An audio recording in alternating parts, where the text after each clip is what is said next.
Olá! Já pararam para pensar que cada célula viva é, na verdade, um universo inteiro? Um universo que é separado do caos lá fora por uma fronteira que é super complexa e dinâmica.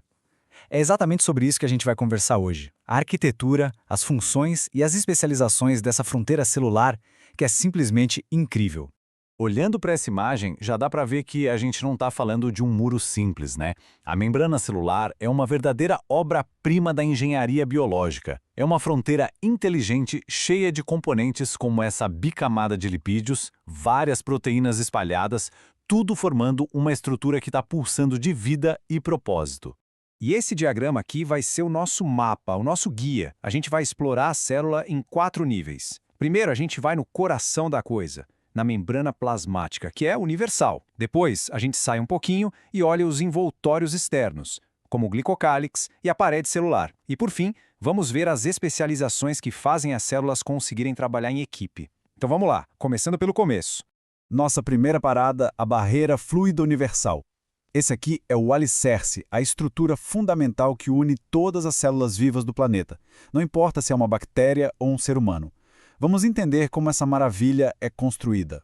Bom, e aqui a gente entra na mágica da coisa, na química que constrói essa barreira. A grande estrela aqui é essa molécula, o fosfolipídio. Pensem nela como alguém com dupla personalidade, sabe? É o que a gente chama de anfipática. A cabeça dela, essa parte com o fosfato, adora água, é hidrofílica. Já as caudas, que são de gordura, odeiam água, são hidrofóbicas. E aqui acontece quando a gente joga um monte delas na água. É fascinante, elas se arrumam sozinhas. Quase que por instinto, as caudas fogem da água se escondendo no meio e as cabeças ficam para fora em contato com o líquido. E pronto, está formada espontaneamente essa barreira dupla, perfeita, que se fecha sozinha.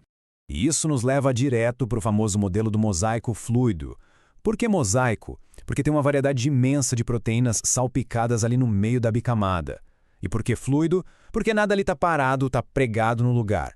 Tanto os lipídios quanto as proteínas estão se movendo o tempo todo. Não é uma estrutura rígida, é mais como um mar dinâmico. E claro, não existe um tipo só de proteína, né? A gente tem uma variedade.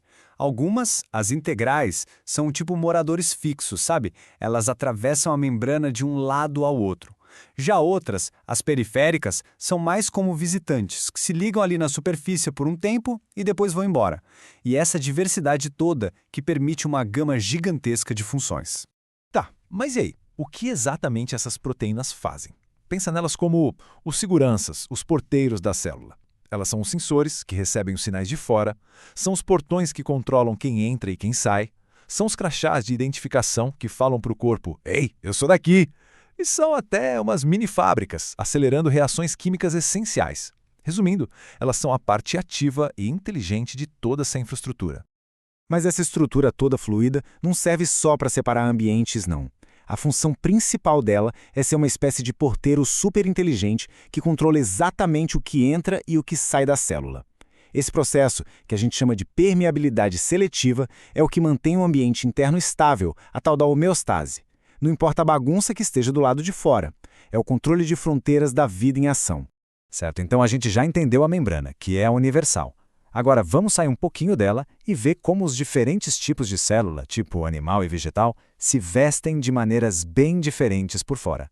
Nas células animais, a gente encontra essa camada meio felpuda, complexa, chamada glicocálix.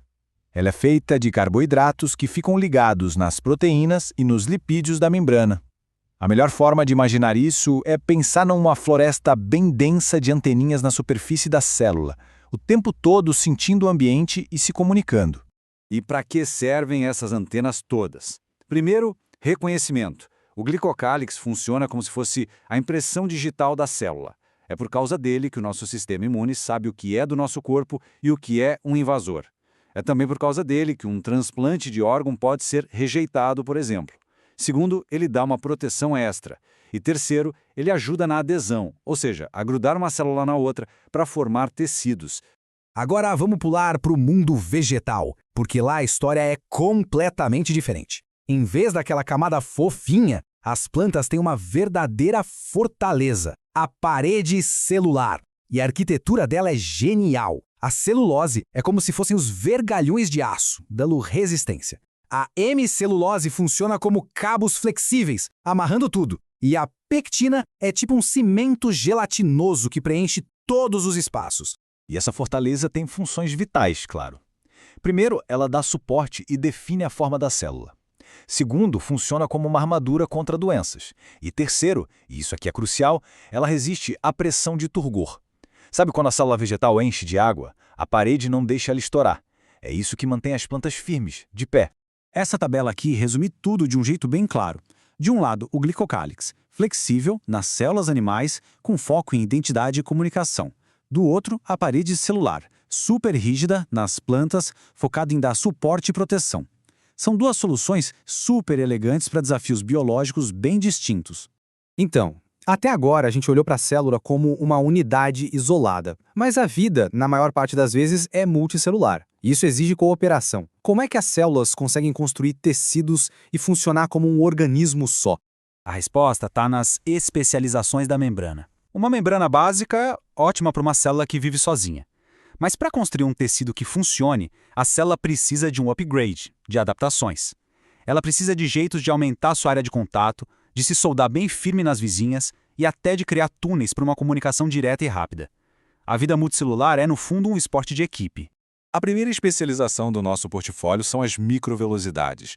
Pensem nelas como dobras minúsculas na superfície da célula. O objetivo aqui é genial: aumentar drasticamente a área de absorção sem precisar aumentar o volume da célula inteira. É por isso que elas são essenciais em lugares como o nosso intestino. Em seguida, as ferramentas para grudar e vedar. As zônulas de oclusão, a melhor analogia aqui é um zíper, daqueles bem resistentes e à prova d'água. Elas literalmente fundem as membranas e não deixam vazar nada entre as células. Já os desmossomos, bom, se as zônulas são o zíper, os desmossomos são rebites, tipo aqueles de calça jeans. São placas de proteína que encoram uma célula na outra com muita força, perfeitos para tecidos que sofrem muito estresse, como a pele e o coração. E para fechar, a comunicação direta. As células animais usam as junções comunicantes, as gap junctions, que são como portinhas que permitem a passagem super rápida de moléculas. Já as plantas, que têm aquela parede celular grossa, usam os plasmodesmos. São verdadeiros túneis que atravessam a parede e conectam o interior de uma célula com a outra. Duas estratégias diferentes para o mesmo resultado: comunicação instantânea. Ok, vamos dar um passo para trás agora e juntar todas essas peças. Porque o ponto mais importante aqui é entender que nenhum desses componentes funciona sozinho. Eles formam um sistema único, dinâmico e totalmente integrado. E essa imagem final aqui amarra tudo perfeitamente. A fronteira da célula não é um muro passivo, de jeito nenhum. É um sistema dinâmico. A membrana seleciona o que passa. Os envoltórios protegem e dão identidade, e as especializações transformam um monte de células isoladas em um organismo inteligente e cooperativo. É uma verdadeira sinfonia de componentes trabalhando juntos. E é exatamente aqui, nessa fronteira ativa e inteligente, que a batalha pela ordem é vencida a cada microsegundo. Essa interface não é só o lugar onde a vida acontece. Ela é o que define a própria vida. E para a gente terminar, fica uma pergunta para reflexão. Se essa fronteira tão complexa é o projeto básico da vida no nível micro, que princípios do design dela, como por exemplo permeabilidade seletiva, identidade, comunicação, a gente consegue enxergar em uma escala muito maior, no mundo macro ao nosso redor? Fica aí o pensamento.